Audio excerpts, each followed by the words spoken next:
გახარიას პარტიამ მიმდინარე წელს 2 თვის განმავლობაში ბიუჯეტიდან დაფინანსების სახით 200,000 ლარზე მეტი მიიღო. ეს მაშინ, როცა გახარია და მისი პარტიის წარმომადგენლები საპარლამენტო საქმიანობაზე უარს აცხადებენ.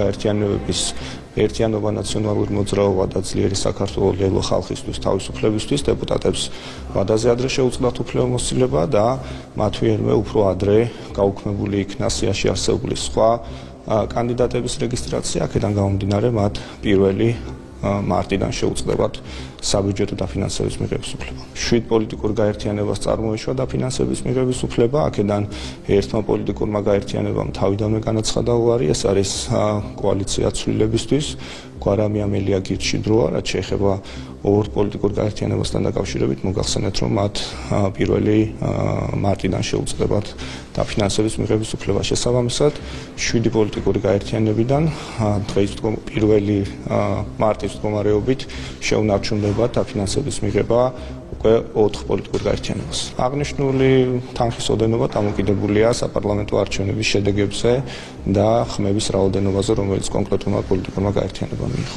ლაგებს და მეორეჯერ აიღებს ამ დაფინანსებას, ამაში კი ვერ ხედავ თავარ პრობლემას ხედავ იმაში, რომ საპარლამენტო საქმიანობის შეწყვეტასთან დაკავშირებით რაც იყო საერთო პოზიცია და არაერთხელ დაგვიფიქსირებია, ხო?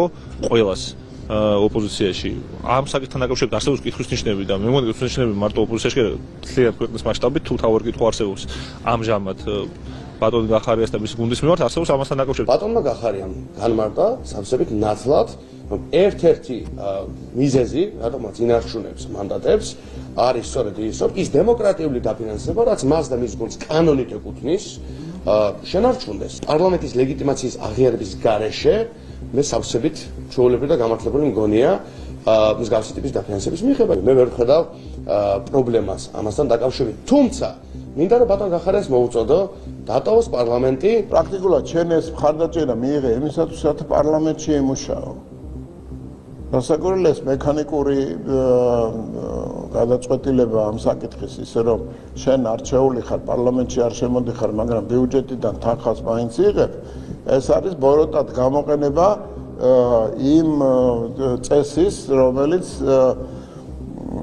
ნორმალური ევროპული ურთიერთობის პირობებშია გათვალისწინებული. უკვე ეჭვს ქვეშ აყენებს იმას, საერთოდ გეკუთვნის თუ არა ბიუჯეტიდან თანხა, მით უმეტეს თუ სამსახურს აცდენ ესე ღიად და პრაქტიკულად საბოტაჟს ეწევენ. რეალურად ამას წურბელა ქვია, მოდი დავარქვათ საგნებს თავის სახელი, ისინი არ იყენებენ, არ სარგებლობენ იმ მანდატით, რომელიც მათ საზოგადოებამ მიანიჭა, თუმცა აქვს ძალიან დიდი სურვილი, რომ მიიღონ საბიუჯეტო დაფინანსება. ამიტომაც შემდგომი ეტაპი საპარლამენტო მათი საქმიანობის აიქნება ასეთი, რომ შეუწყდებათ ამ კონკრეტულ წარმომადგენლებს გახარიას პარტიის საპარლამენტო უფლებამოსილება სესიის ნახევარს, რადგანაც ისინი აცდენენ, მაგრამ კანონის თანახმად უფლებამონაცვლეობის საკითხი დგება და რადგანაც გახარია ისე არ მოიქცა, როგორც სხვა დანარჩენი რადიკალები და ბოლომდე არ ჩახსნა სია,